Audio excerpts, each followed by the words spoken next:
หลังจากฝนตกมาแล้วเนาะเราก็มาเก็บ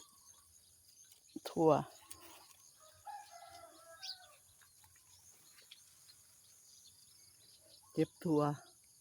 ไปตำจะไปนึ่งก็ได้เนาะเมื่อนี่คือสิบ่เป็นตำเนาะ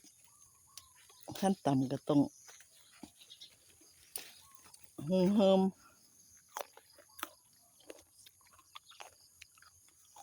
น้อยปลายมันเนาะ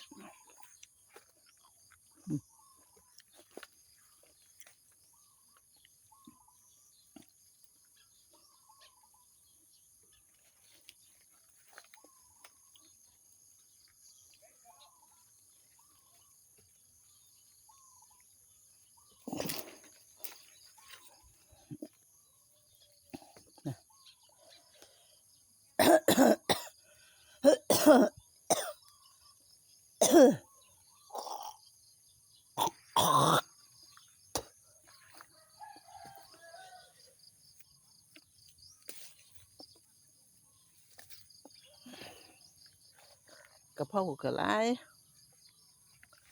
มันเป็นหน่วยปลายแล้วป๊าดหมกฮุงก็เป็นหน่วยแล้วค่ะหมกฮุงสิได้กินซุ่มนี่ล่ะเนาะซุ่มนั้นน้ำท่วมตายเบิดแล้วจ้าเอาตามนี่ล่ะ